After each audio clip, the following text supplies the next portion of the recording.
मंगलम भगवान वीरो मंगलम गौतमो गणी मंगलम कुंद कुंदार्यो जैन धर्मोस्तु मंगलम सर्वमंगल मांगल्यम सर्वकल्याणकारकम प्रधानम सर्वधर्माणां जैनं जयतु शासनम सहजानंद चैतन्य प्रकाशाय महीयसे नमो अनेकांत विश्रांति महिमने परमात्मने। आचार्य कुंद द्वारा रचित पंचास्तिकाय संग्रह, इसकी 56 नंबर की गाथा अत्यंत महत्वपूर्ण गाथा है और इसमें पारिणामिक भाव की संबंध में जो चर्चा आई है उसका गुरुदेव ने बहुत ही विस्तार से इसमें विश्लेषण, वर्णन, स्पष्टीकरण किया है। वो आएगा, अभी अपन देखेंगे। अभी पेज 459 है। अभी अपन ने दो भावों की चर्चा आई, उदय किसे कहा और उपसम किसे कहा। अब क्षय उपसम कहते हैं ना। यहाँ से बात आई थी कि जो उद्भव है सो उदय है ना। तो निमित्त में कर्म के फलदान देने की सामर्थ्य से जो जीव के परिणाम में उद्भव यानी उदय रूप भाव हुआ, विकारी भाव हुआ, वह उद्भव कहा, औदयिक भाव कहा। वो उदय आगे कहेंगे, उदय से युक्त सो औदयिक है। और उपसम अनुद्भव को कहा। उस समय में अनुद्भव है। अनुद्भव माने उस प्रकार का उदय उस काल में नहीं है, तो उसको या शांत कहो या अनुद्भव कहो। अब बात आई क्षय उपसम की। तो क्षय उपसम में कहा कि उद्भव तथा अनुद्भव, इसे भाषांतर से अपन उदय और अनुदय भी कह सकते हैं। उद्भव और अनुद्भव, तो भाषांतर में कहेंगे उदय और अनुदय, ठीक है ना। तो अब बात ये आई कि क्षयोपसम के लिए व्याख्या करी आचार्य अमृतचंद्र भगवान ने कि उद्भव तथा अनुद्भव सो क्षयोपसम है। अब यहाँ प्रश्न ये उठ गया कि उदय भाव तो क्षय उपसम में नहीं, क्षय और उपसम है। कोई प्रकृति के निमित्त में कोई प्रकृति का क्षय रूप भाव, कोई का उपसम नाम अनुद्भव भाव रूप, पर उद्भव क्यों लिया है ना, ये समझना है। तो उद्भव तो है नहीं ना, क्षय उपसम। उदय में उद्भव लिया, उपसम में अनुद्भव लिया, ठीक है। तो अनुद्भव तो ले लो क्षय उपसम में, और विश्लेष ले लो, क्षय ले लो, आंशिक सही। उसमें तो क्षायक में तो अत्यंत विश्लेष लिया, पर यहाँ आंशिक ले लो। हाँ, तो अनुदय तो ले लो, ठीक है। अब उदय क्यों लिया क्षय उपसम में? उद्भव तथा अनुद्भव सो क्षय उपसम है। इसका विस्तार, बहुत स्पष्टीकरण गुरुदेव श्री ने किया। देखो, कर्म का कितना ही उदय भाव, वहाँ राग भी है और कितना ही विकास भी है। विकास और उदय दोनों मिलकर यहाँ क्षयोपसम कहा जाता है। अनुद्भव सो क्षयोपसम है, मिला लेना। उद्भव तथा अनुद्भव सो क्षयोपसम है, ल्यो। नहीं तो क्षयोपसम में उद्भव की तो अस्थि है नहीं। क्षयोपसम भाव, उसमें उदय की क्या बात करते हो? ऐसा भाषा से देखो, शब्द से देखो, तो शाब्दिक अर्थ में तो क्षय धन उपसम, क्षयोपसम। तो उदय की बात यहाँ क्यों करते हो, अथवा उद्भव की बात यहाँ क्यों करते हो? भाषा से तो मिलाओ। तो कहते परंतु उद्भव अनुद्भव वह क्षयोपसम, ऐसा अमृतचंद्र आचार्य कहते हैं। तो उसका अर्थ समझना चाहिए। हाँ हाँ बस वही बात, नहीं तो क्षयोपशम में उद्भव है नहीं। हाँ हाँ तीन का भाव है, परंतु नाम में दो लिए, क्षय और उपशम।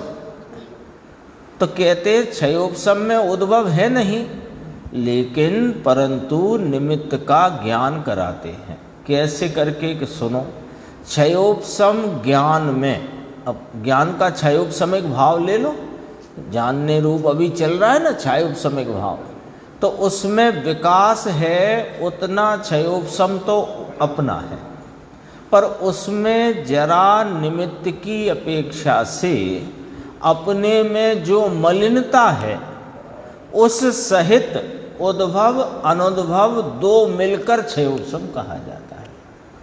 क्या मतलब है कहने का? ज्ञान की क्षयोपशमिक दशा लो तो ज्ञान के वर्तमान क्षयोपशमिक भाव में जो क्षयोपशम रूप परिणाम है वो तो जीव का अपना है ना। उसमें ज्ञानावरणादि का क्षयोपशम रूप भाव कुछ प्रकृति क्षय रूप और उपशम रूप इस प्रकार, लेकिन साथ में अभी जो बहिर्मुखता के काल में जो निमित्त की अपेक्षा से अपने में जो मलिनता भी साथ में प्रवर्तमान है, तो उसकी अपेक्षा लेकर उस सहित लेकर के उद्भव अनुद्भव दो मिलकर क्षयोपशम कहा जाता है। क्या कहा समझ में आया? अभी दोबारा कहेंगे और स्पष्ट करते हैं। फिर देखो, क्षयोपशम में तो उद्भव होता नहीं, तो क्षयोपशम में उद्भव कहाँ आया? है ना, नहीं आया, शब्द में तो नहीं आया ना, भाषा में नहीं आया, परंतु क्षयोपशम में आत्मा जो ज्ञान दर्शन चारित्र की पर्याय का विकास करता है माने ज्ञान दर्शन चारित्र की पर्याय का विकास रूप जो आत्मा का भाव है, उसमें कर्म के निमित्त का थोड़ा लक्ष्य है, उतना उदय भी गिनना, तो उद्भव भी है और विकास रूप भाव भी है, उगाड़ रूप दशा भी है, और उतना वहाँ निमित्त का थोड़ा लक्ष्य भी है, तो उतना उदय भी है। तो उदय भी गिना और अनुदय भी गिना, ये उद्भव भी गिना अनुद्भव भी गिना। इस प्रकार यहाँ आचार्य परमात्मा ने उद्भव तथा अनुद्भव सो क्षयोपशम है, ऐसी व्याख्या करी। हाँ, पूर्णता नहीं है ना, नीचे ही लिया, दोनों मिलकर देखो दोबारा से, ये वाला पैराग्राफ दोबारा से देखो। क्षयोपशम में उद्भव कहाँ से आया? परंतु क्षयोपशम में क्षय उपशम, इसमें उदय की बात उद्भव की बात क्यों करते हो? कि किंतु क्षयोपशम में आत्मा का जो वर्तमान ज्ञान दर्शन चारित्र का उघाड़ रूप विकास रूप भाव आत्मा ने किया, कर्म ने नहीं किया, आत्मा ने किया। उस आत्मा के उस भाव के साथ आत्मा के ही भाव में कर्म के निमित्त का थोड़ा लक्ष्य है, तो उतना उदय भी गिना गया है, तो उद्भव भी है और उस प्रकार का विकास भी है, दोनों मिलकर यहाँ क्षयोपशम कहा जाता है। क्यों? कि सुनो उसका लॉजिक, क्षायक है नहीं ना, इसलिए क्षायक यदि होता तो फिर उद्भव नहीं गिनते और अनुद्भव भी नहीं गिनते, क्षय गिनते। लेकिन अभी क्षय उपशम और साथ में थोड़ा निमित्त का लक्ष्य है, तो उदय, तीन भाव एक साथ है, शब्द में यद्यपि कि नहीं है। उस क्षयोपशम भाव का कर्ता तो आत्मा है, कर्म फर्म से नहीं हुआ। ज्ञानावरणी दर्शनावरणी अथवा अंतराय आदि जो कर्म का उसमें उदय पड़ता है निमित्त रूप से, उनने नहीं किया, आत्मा का कार्य है, आत्मा ने किया है, कर्ता तो आत्मा है। दर्शन मोह और चारित्र मोह का क्षयोपशम हो तो यहाँ क्षयोपशम होता है ऐसा है नहीं। यहाँ निमित्त में कर्म के दर्शन मोहिनी कर्म और चारित्र मोहिनी कर्म उसका क्षयोपशम भाव होए निमित्त में, तो उसने यहाँ जीव की परिणति में क्षयोपशम किया है ऐसा नहीं है। ऐसा है कि वह निमित्त का कथन है। दर्शन मोहिनी के क्षयोपशम से, ऐसा चारित्र मोहिनी के क्षयोपशम से जीव के दर्शन चारित्र आदि के भाव इस प्रकार विकास रूप या आंशिक निर्मल रूप है, इतना कहेंगे। वह निमित्त का कथन है, वह तो अभी आएगा। वह तो निमित्त में क्षयोपशम है, निमित्त नाम कर्म का क्षयोपशम है। तो यहाँ क्षयोपशम है जीव की पर्याय में जीव का किया हुआ, तो निमित्त नैमित्तिक संबंध बतलाते हैं। परंतु निमित्त कर्म में क्षयोपशम है इसलिए यहाँ आत्मा की पर्याय में क्षयोपशम है ऐसा है नहीं, इतना स्पष्ट है। अब बात और आगे आएगी। ये तत्वार सूत्र को याद किया देखो, दूसरे अध्याय में पहला सूत्र मिश्रोपशम क्षयोपशम छायक पारनामिक जीव स्वतत्वम, ये जीव का स्वतत्व है, कर्म फर्म का कुछ नहीं, नामकरण है। नामकरण कर्म निमित्त रूप कर्म में उदय निमित्त है तो औदयिक, क्षय उपशम निमित्त है तो क्षय उपशमिक, क्षय निमित्त है तो क्षयक, ऐसे करके उपशम कर्म का उपशम निमित्त है तो औपशमिक। नामकरण है बस। हाँ, जीव का स्वतत्व है, जीव में है पर का तत्व और पर से और पर में। ऐसा नहीं हो सकता कि उसका तत्व यहाँ जीव की पर्याय में आकर के जीव को विकार करा दे, जीव का विकार मिटा दे, स्वयं है। अब देखो आगे बढ़ते हैं। चौथा बिंदु, दो कल हो गए थे, औदयिक औपशमिक यानी उदय और उपशम, अब क्षय उपशम, इसके बाद क्षय। अत्यंत विश्लेष सो क्षय है। नीचे फुटनोट में दिया है विश्लेष का अर्थ अत्यंत वियोग, आत्यंतिक निवृत्ति, बिल्कुल राग और मलिनता का अंश नहीं, ऐसा छायक भाव। उसका कर्ता कौन है? आत्मा है। भगवान के समीप में छायक संकित होता है, तथापि छायक संकित को करने वाला तो आत्मा है। और दर्शन मोह का क्षय हो तो छायक होता है, ये तो निमित्त का ज्ञान कराने की बात है। यथार्थ यह है, निश्चय वह यथार्थ और व्यवहार अन्यथा कथन करता है।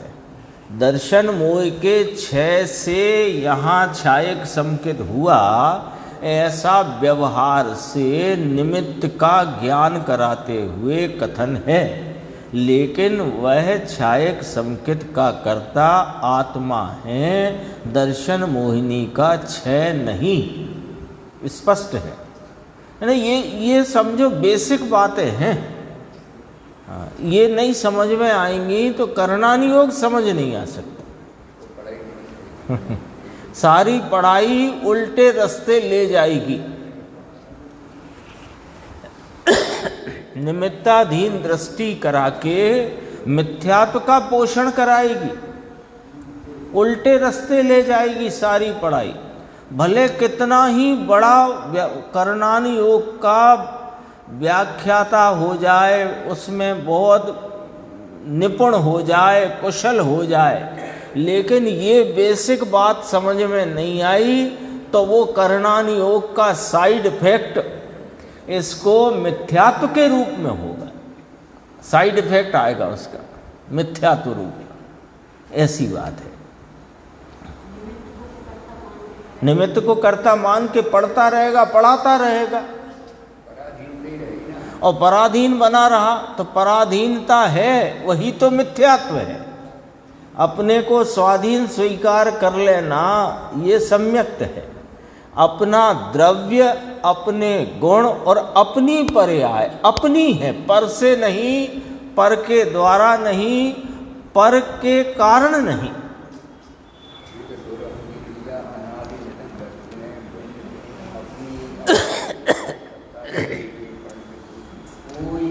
वही बात पंडित जी ने कही जो भाई साहब बता रहे हैं, अनादि निधन वस्तुएं भिन्न भिन्न अपनी मर्यादा लेकर अपने, और यही बात तीसरी गाथा में कही। ये तो समझो जिन शासन का ध्वजारोहण है।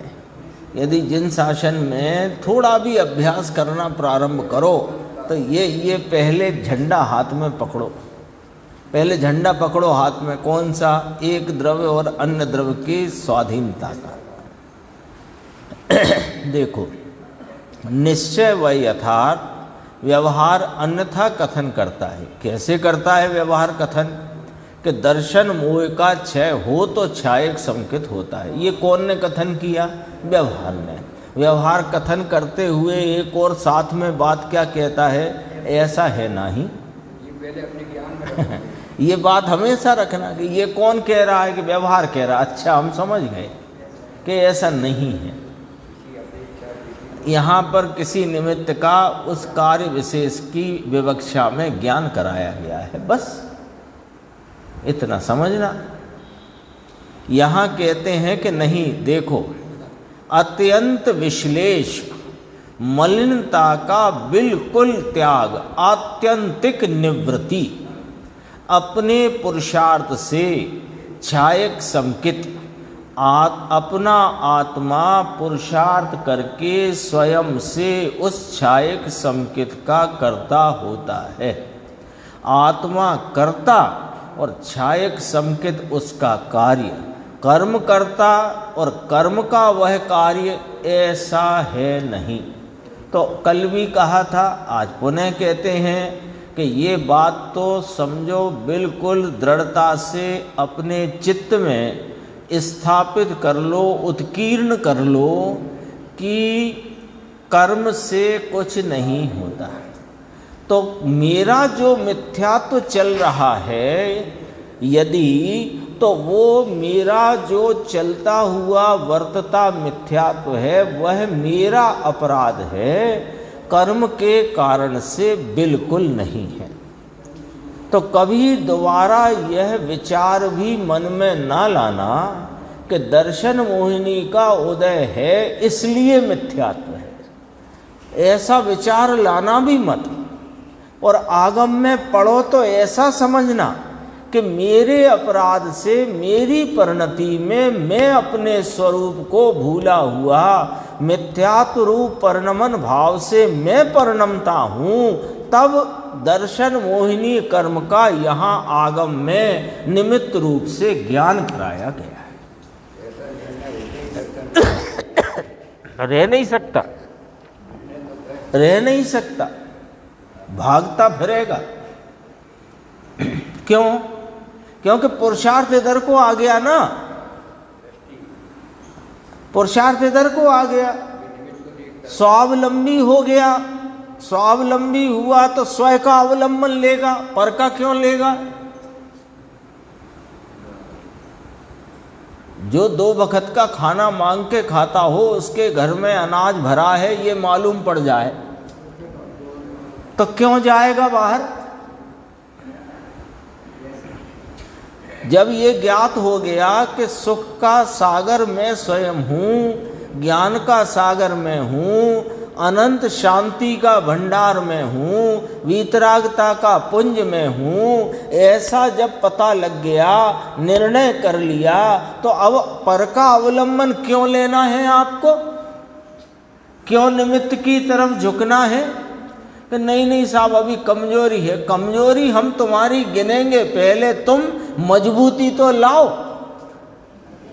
पहले स्वरूप का आलम्बन लेकर परिणति में आंशिक स्थिरता प्रकट करो, तब वो शेष रहे राग को अस्थिरता जन्य कहेंगे।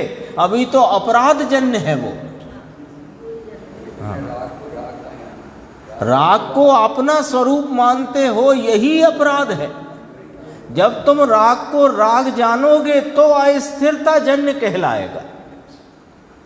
हाँ, ये पोपा बाई का राज नहीं है, यहाँ नहीं चलेगी, ये जन शासन है, एरे गेरे की बात नहीं।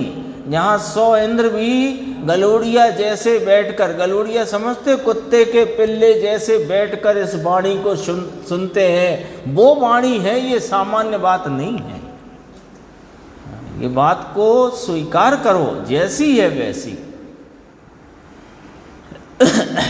देखो अब बात आगे बढ़ती है और यहाँ से बहुत गंभीर बात शुरू होती है। दृष्टि के विषय रूप अपना चैतन्य तत्व क्या है, कैसा है, उसकी चर्चा अब यहाँ बहुत लंबी चलेगी, बहुत विस्तार से चलेगी।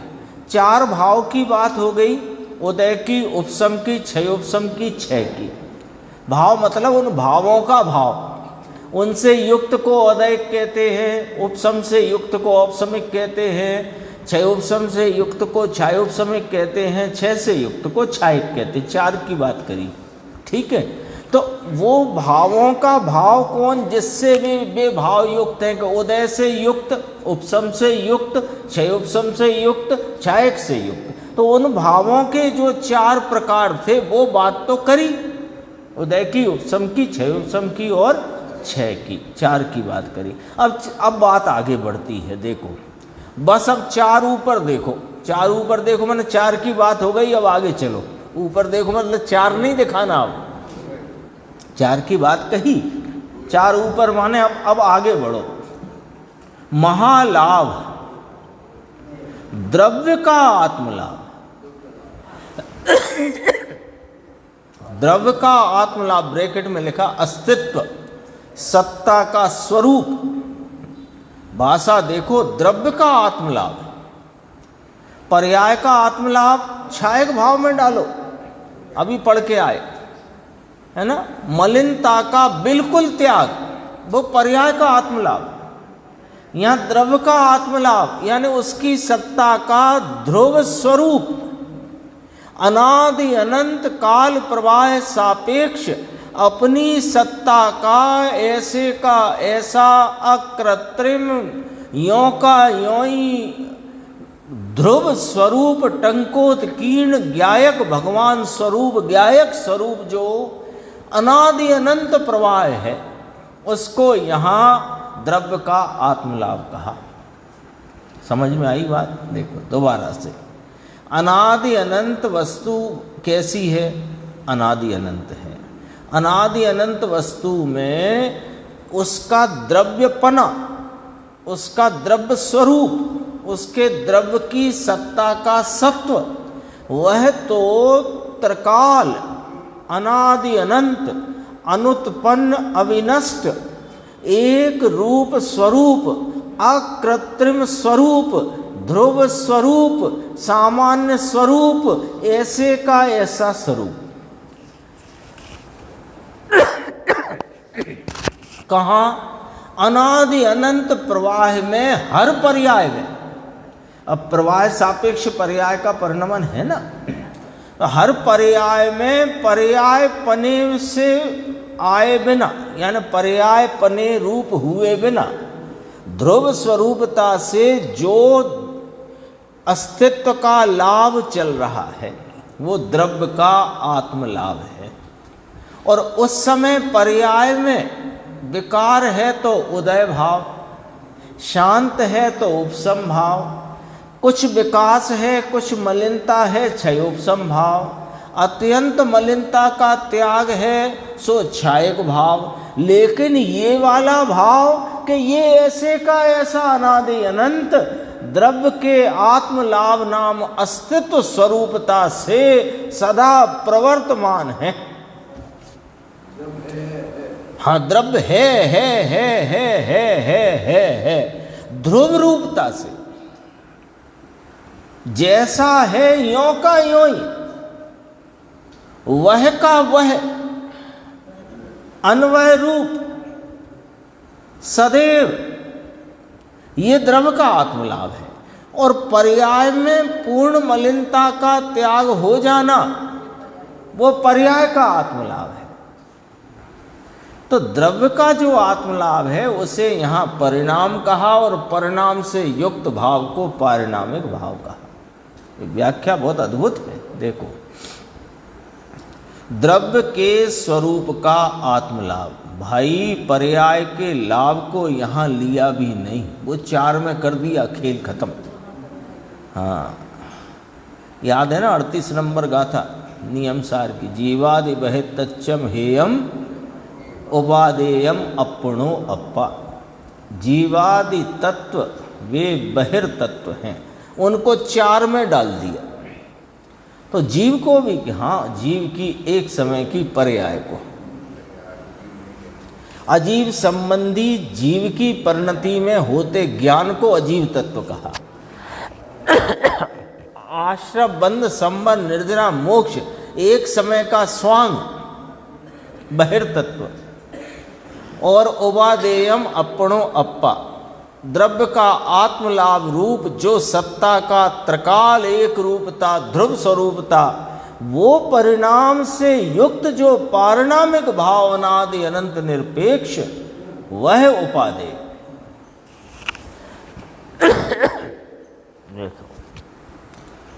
परिणाम भाव, पर्याय के लाभ को यहाँ लिया भी नहीं, द्रव्य का अस्तित्व लाभ। देखो, परिणाम भाव वह द्रव्य के स्वरूप का लाभ आता है द्रव्य का आत्मलाभ। तो 4-4, 6-6 बार क्यों बोल रहे हैं? द्रव्य के आत्मलाभ की बात चल रही है, पर्याय के आत्मलाभ की नहीं चल रही। ध्यान देना, द्रव्य का आत्मलाभ, आत्मलाभ नाम स्वरूप प्राप्ति, तो पहले प्राप्त नहीं था, अब हुआ कि वो सदा काल प्राप्त रहे, ऐसा परिणाम। प्राप्त रहे, वो स्वीकार करे तो 4 भाव में जाए, ये तो यों का यों ही विराजमान है। स्वीकार करे तो उधर जाए 4 भावों के हिसाब में, संबर में जाए, निर्जना में जाए, औपसमिक में जाए, छाय उपसमिक में जाए, पूर्णतः हो तो छायक में जाए। यहाँ तो है सो है, इसका नाम द्रव्य का आत्मलाभ, स्वरूप प्राप्ति। देखो, द्रव्य को स्वरूप प्राप्ति कह रहे हैं साहेब, ये तो अकृत्रिम है, अनुत्पन्न अविनष्ट स्वरूप है, त्रिकाल ऐसे का ऐसा है, इसको काय की प्राप्ति के ऐसे का ऐसा रहने की प्राप्ति। समझ में आई बात? ऐसा का ऐसा रहने रूपता का भाव की प्राप्ति है, इसको है, करी है, नहीं है।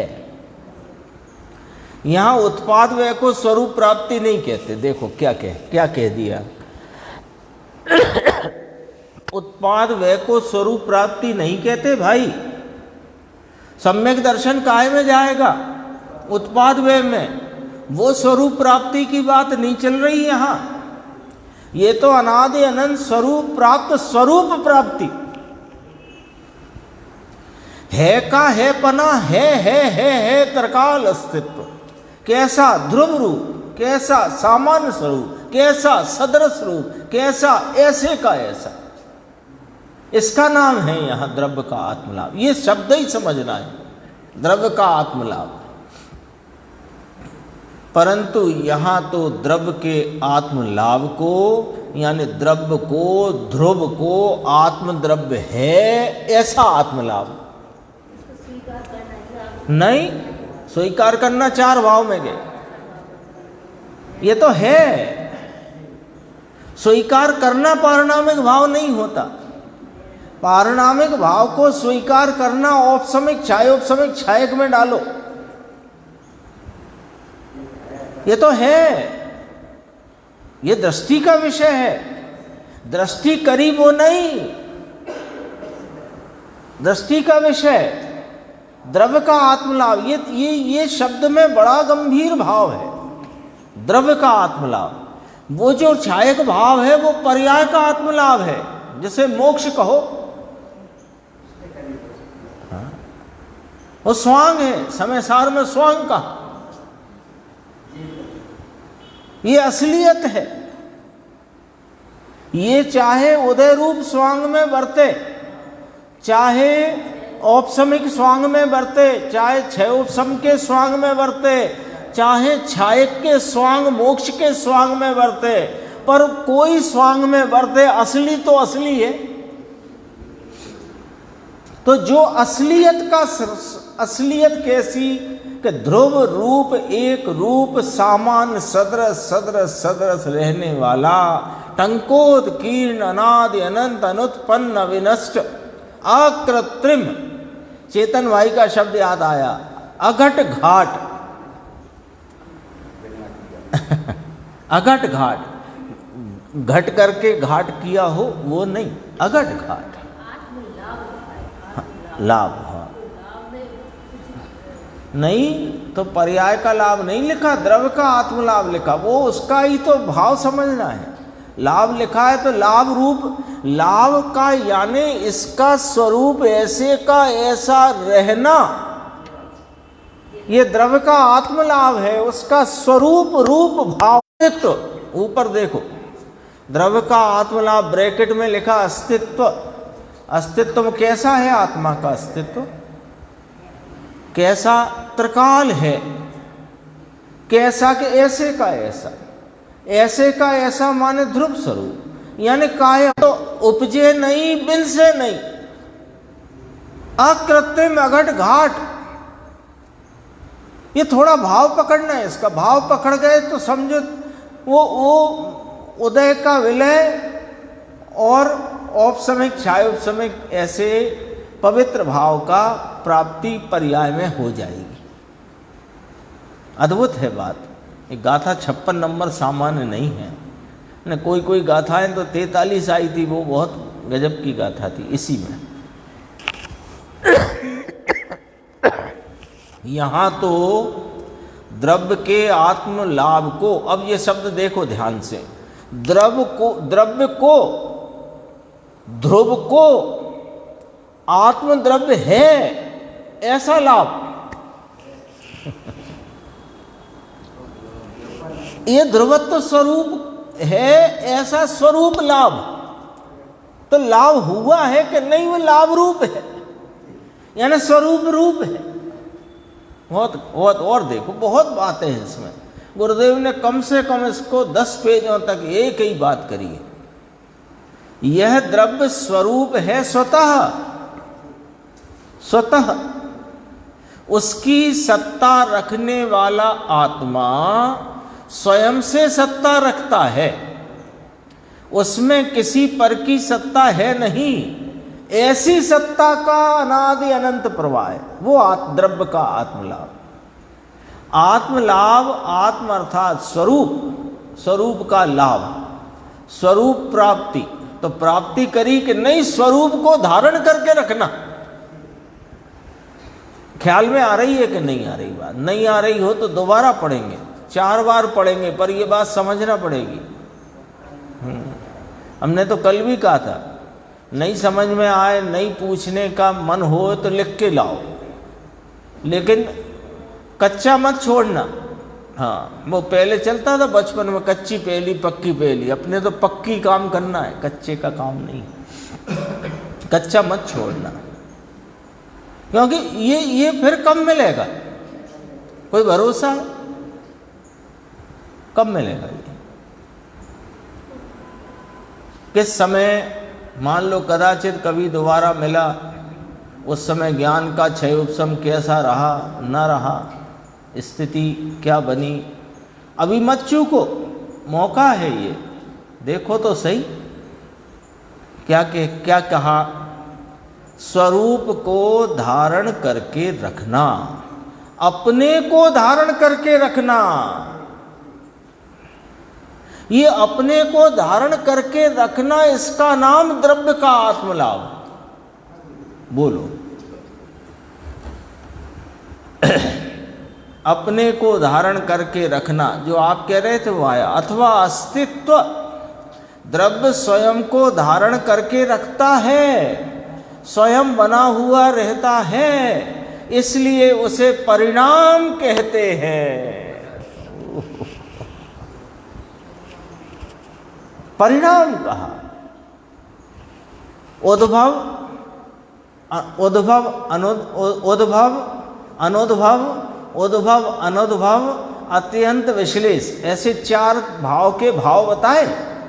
अब ये पारिणामिक का भाव बताया परिणाम, तो परिणाम का अर्थ क्या? उत्पाद वे वाला नहीं, पलटने वाला नहीं, त्रिकाल अनादि अनंत काल प्रवाह सापेक्ष है पने से रहने का भाव, है पने से रहने का भाव, है पना है, स्वयं से है, स्वयं को धारण करके रखता है, इसका नाम परिणाम है।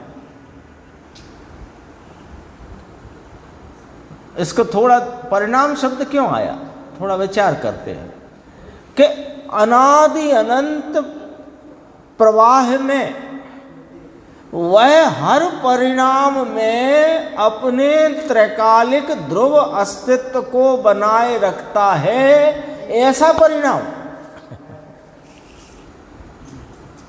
प्रत्येक समय वस्तु के उत्पाद व स्वरूप पर्यायों का परिणमन काल प्रवाह सापेक्ष है। तो इसका क्या चल रहा है काल प्रवाह सापेक्ष में?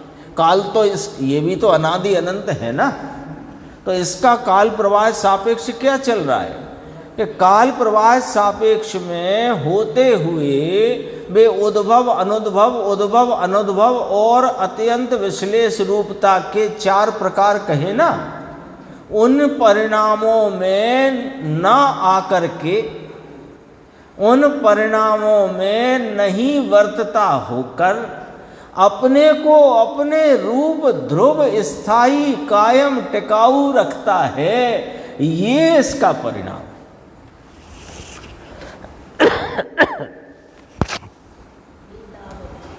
है। यही लाभ है, ये लाभ है, इसका लाभ है। सोने का सदैव सोना बना रहना, ये स्वर्ण लाभ है उसको।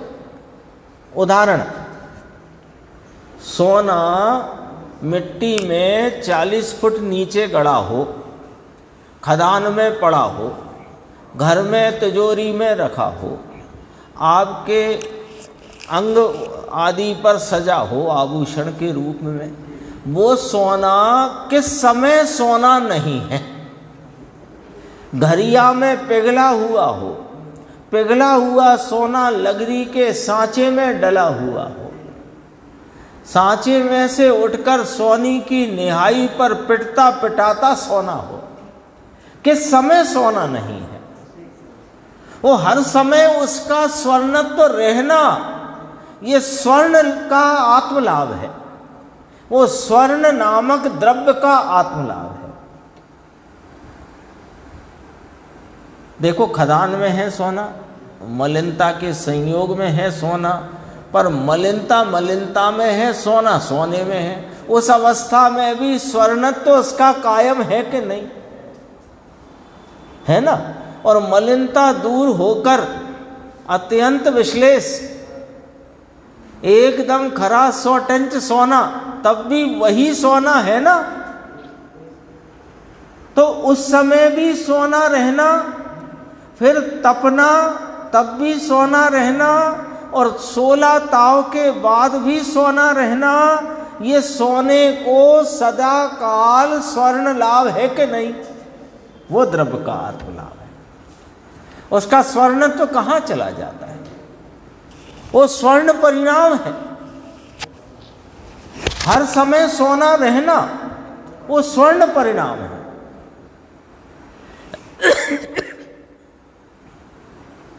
अद्भुत है बात। हाँ, तो अस्तित्व है ना, स्वर्ण स्वर्ण रूप से रहा है,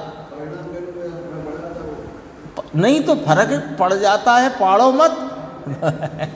परिणाम माने उत्पाद वे नहीं कह रहे हैं यहाँ पर, यहाँ तो कोई परिणाम रहा हो पर स्वर्ण स्वर्णत्व से रहा, यही स्वर्ण का परिणाम है। ध्रुवपना रहना, उसका स्वर्णत्व रहना। स्वर्णत्व कहाँ चला गया? खदान में था तब भी नहीं चला गया था, किसी ने उसको हाथ में नहीं लिया अनादि से, मतलब जब से है, तो भी नहीं चला गया, और उसको ला करके 16 ताप में तपता रहा तब भी स्वर्णत्व, और तप करके 100 टन शुद्ध सोने के रूप में ऐसा टेबल पे आ गया इतनी बड़ी ईंट के रूप में, तो भी कौन सा सोना? वही सोना। आत्म अर्थात भाव लाभ, कितना स्पष्ट करें, कितने शब्द, बस ये है कि उंगली पकड़ के चलना, इधर उधर हुए तो वो बात स्लिप हो जाएगी। त्रिकाल भगवान आत्मा वह द्रव्य का स्वरूप लाभ है। देखो दोबारा बोलते हैं, परिणाम कहते हैं, यहाँ तक हुआ।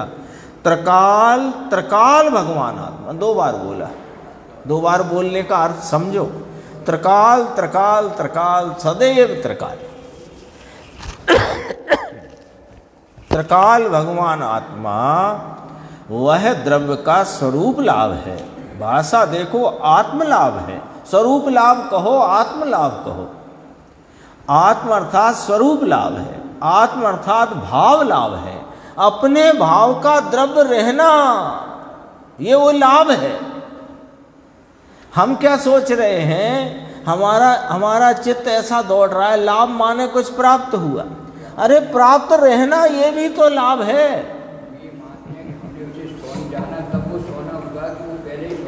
हाँ, हमने जाना या नहीं जाना, तुम जानो कि ना जानो, तुम तो कभी मत जानोगे तो भी सोना ही रहेगा।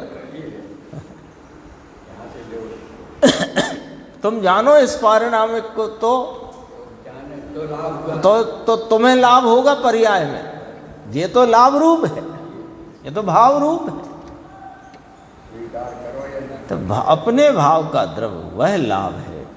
ये कभी आत्मा अपने द्रव्य स्वरूप चैतन्य अस्तित्व से खाली होता नहीं। ये लाभ है कि नहीं? ये कभी जड़ हुआ नहीं। हाँ, देखो जड़वत अवस्था में जड़ नहीं हुआ। पृथ्वी, पानी, अग्नि, वायु, कायक, जड़वत अवस्था में भी जड़ नहीं हुआ। ये इसका आत्मलाभ है, द्रव्य का आत्मलाभ। समझ में आया? आगे चलते हैं। देखो 461, द्रव्य का आत्मलाभ अस्ति, अस्ति कहो, अस्तित्व कहो, जिसका हेतु है वह परिणाम है। इसमें भाषा ऐसी आई है कि द्रव्य का आत्मलाभ यानी अस्तित्व जिसका हेतु है वह परिणाम है। भगवान आत्मा त्रिकाल ज्ञायक भाव, परम पारिणामिक स्वभाव भाव, ध्रुव भाव, नित्य भाव, वही द्रव्य का स्वरूप लाभ है। लो, अब आया आपको लाभ का अर्थ समझ में? लाभ का अर्थ आया, लाभ शब्द का। दोबारा, भगवान आत्मा त्रिकाल। अब त्रिकाल का भाव भाषण करो यहाँ चित्त में। त्रिकाल माने क्या होता है? अनादि अनंत, सदैव। तो भगवान आत्मा त्रिकाल यानी सदैव, ज्ञायक भाव माने जानन स्वरूप, परम पारिणामिक स्वभाव भाव यानी नहीं बदलता हुआ, ध्रुव भाव, नित्य भाव, वही ऐसा नित्य रहना, ऐसा ध्रुव रहना, ऐसा ज्ञायक का ज्ञायक ही रहना, वही द्रव्य का स्वरूप लाभ है। ये द्रव्य का आत्मलाभ। पर्याय के स्वरूप लाभ को यहाँ द्रव्य का स्वरूप लाभ नहीं कहा। आ गया? हम पहचान गए पारिणामिक भाव को, तुम पहचान गए, वो पर्याय का लाभ है। तुम पहचानो कि ना पहचानो, ये तो द्रव्य का आत्मलाभ त्रिकाल ऐसे का ऐसा, ध्रुव ज्ञायक, नित्य नित्य नित्य नित्य नित्य है। ये पारिणामिक भाव, ये इसका हेतु परिणाम, और उस परिणाम से युक्त जो भाव, त्रिकाल निरपेक्ष अनादि अनंत परम पारिणामिक भाव लक्षण आया ना। 320 का था, मैं अनादि अनंत प्रत्यक्ष प्रतिभास में अविनश्वर परम पारिणामिक भाव लक्षण। समझ में आए? झगड़ा है ना, झगड़ा, पर्याय और द्रव्य का झगड़ा, पर्याय और द्रव्य का झगड़ा। पर्याय और द्रव्य का कोई झगड़ा है नहीं। हमने क्यों खड़ा किया पर्याय द्रव्य का झगड़ा? कि हम पर्याय में द्रव्य ढूंढते हैं, सो वो पर्याय रूप हुआ नहीं कभी, तो वो मिलता नहीं है। झगड़ा कोई है ही नहीं। झगड़ा कहाँ है? ये बायां हाथ है, ये दायां हाथ है, इनमें कहाँ झगड़ा है? झगड़ा तो तुम खड़ा करो, नहीं नहीं ये बायां है, तो फिर दूसरा कहे नहीं नहीं ये तो दायां है। झगड़ा तो तुमने खड़ा किया। बायां तो बायां ही रहा है ना सदैव। पर्याय और द्रव्य का स्पष्टीकरण, पर्याय वो है जो पलट जाती है, द्रव्य वो है जो कभी नहीं पलटता। बस इतनी सी तो बात है, इसमें कहीं उलझन है कहाँ? तो हर पर्याय पर्याय में कोई ऐसा भाव है जो नहीं पलटता, कि हाँ वही पारणामिक भाव है। देखो नीचे 5 पंक्ति छोड़कर, भगवान आत्मा तो द्रव्य लाभ, यहाँ द्रव्य लाभ कहा, बहुत बहुत घोंटा है गुरुदेव ने ये द्रव्य लाभ का शब्द। द्रव्य लाभ कहा ना, द्रव्य का आत्मलाभ। कैसे कि सुनो, द्रव्य जो वस्तु, ध्रुव ध्रुव ध्रुव, पूरा कंद, अनंत गुण का पिंड, रस कंद, उस द्रव्य का स्वरूप लाभ है ये। क्या? कि ध्रुव ध्रुव ध्रुव अनंत गुण का पिंड रसकंद रहना, ऐसा ही ऐसा रहना, बदल नहीं जाना, ये इसका द्रव्य का स्वरूप लाभ है। द्रव्य का स्वरूप क्या? जो बदले नहीं सो द्रव्य, और जो बदले सो पर्याय। तो द्रव्य का स्वरूप लाभ क्या? कि बदला ही नहीं, ये उसका स्वरूप लाभ हुआ। क्योंकि अनंत अनंत भाव और अनंत अनंत शक्तियों का सत्व एक रूप पड़ा हुआ है। छायक भाव भी द्रव्य का आत्म लाभ स्वरूप लाभ नहीं है, वो स्वरूप लाभ नहीं है, वो पर्याय में पर्याय का लाभ है, स्वरूप का लाभ नहीं है। वो पर्याय पर्याय रूपता से उत्पन्न विनष्टि हुई, उत्पन्न हुई है।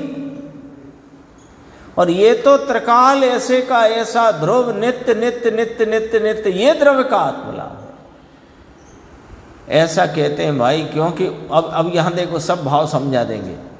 उदय भाव राग आदि दयादान विकल्प है, वह तो विकृत भाव हुआ, वह द्रव्य का मूल स्वरूप लाभ नहीं है।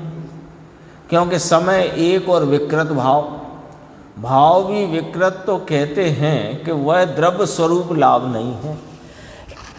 अब आगे सुनो, उपसम है, वह भी एक समय की पर्याय है, भले अंतर मुहूर्त रहती है पर उपजती विनष्टि रूप से रहती है, परंतु 3 काल की अपेक्षा से। अब जरा ये थोड़ा गणित देखना, गणित है। ये कौन है? त्रिकाली वस्तु। तो ये काल से अनंत और भाव से अनंत। कैसा है ये आत्मा? काल अपेक्षा अनंत और भाव अपेक्षा अनंत। ये रख लो, ये अपने ख्याल में लेके रख लो। द्रव्य है ना ये, तो द्रव्य ये आत्मा काल अपेक्षा अनंत, पर्याय तो काल अपेक्षा एक समय की, और ये अनंत। और पर्याय में भाव कितना? कि उसका अनंतवा भाव। वो कहेंगे देखो, 3 काल की अपेक्षा से एक समय की पर्याय 3 काल की अपेक्षा से अनंतमा भाग आया एक समय में। 3 काल का द्रव्य त्रिकाल रहने वाला, उसके एक समय का भाव, तो कितना भाव हुआ? वो अनंतवा। काल अपेक्षा से अनंतवा भाग हुआ ना, और अनंत भाव का पिंड है ये। उससे अनंतवे भाग एक समय की पर्याय हुई, भले निर्मल हुई तो भी वो भी अनंतवे भाग है। और समय अपेक्षा काल अपेक्षा भी अनंत में भाग है, और ये अनंत गुना एक समय की निर्मल पर्याय से अनंत गुना, और समय की अपेक्षा अनंत गुना और भाव की अपेक्षा अनंत गुना, वो मैं हूं पारनामिक भाव, ये दृष्टि का विषय है। ये वाली बात है, सामान्य नहीं है। थोड़ा ये और पढ़ लेते हैं। और अभी तो कितने उदय भाव उपसम भाव दो की बात आई ना, तो अभी गुरुदेव ने पूछा समझ आया कि नहीं आया, तो मुमुक्षु ने कहा नहीं आया। तो गुरुदेव ने कहा नहीं आया, ये ठीक कहते हो, कोई बात नहीं, तुम्हें नहीं आया तो कह तो दिया, ऐसा तो मत करो कि नहीं आया हो और कहो कि हाँ आ गया, ऐसा मत करो, इसमें नुकसान हो जाता है। हाँ, ये वंशमोर कहते हैं ना, वंशमोर श्रेष्ठी मीठा लाल जी नहीं आया ऐसा कहकर कहते हैं, फिर से कहो तो गुरुदेव से कहते हैं वंशमोर ऐसा कहते हैं। ऐसा कहा कि भगवान आत्मा जो ध्रुव है, देखो अब की से समझ रहे ना, बहुत ये जो ग्रीन ग्रीन दिख रहा है ना, ये एकदम पते की बात आई है, क्योंकि ये फिर से कही ना वंशमोर में, बहुत एकदम गजब की बात है, अब की बार मत चूकना। ऐसा कहा कि भगवान आत्मा जो ध्रुव है उसे द्रव्य का आत्मलाभ का, लो पकड़ में आई कि नहीं आई बात। अब वो जो शुरू में लाभ के चक्कर में समझ में नहीं आ रही थी, वो बात यहाँ स्पष्ट आई। भगवान आत्मा जो ध्रुव है, ध्रुव है, वो द्रव्य का आत्मलाभ कहा। वस्तु का स्वरूप लाभ वह द्रव्य है, और एक समय की पर्याय को यहाँ स्वरूप लाभ के बाहर कर दिया है। एक समय की छायक पर्याय को भी यहाँ स्वरूप लाभ की जो बात कही, उसका हेतु जो परिणाम कहा, उसके युक्त जो पारिणामिक भाव कहा, उससे इस सब भावों को एक समय के पर्याय वाले अत्यंत निर्मल परिपूर्ण भाव को भी बाहर कर दिया है। तो कहते हैं कि उपसम की एक समय की पर्याय, छायक की एक छायक की या क्षयोपसम की पर्याय। लो फिर गुरुदेव कहते हैं अपने छायक की लो ना विशेष, आधी अधूरी की भी क्या बात करें, तुम तो पूरी की करो, पर्याय की बात पूरी पर्याय की। तो छायक केवल ज्ञान हुआ या कि छायक अनंत आनंद हुआ, तब तो वह पर्याय एक समय की, अनादि अनंत काल की अपेक्षा से भूतकाल भी भविष्य काल की अपेक्षा से अनंत में भाग है। मैं जितना अनादि से अब तक काल व्यतीत हुआ, उससे अनंत गुना भविष्य पड़ा है।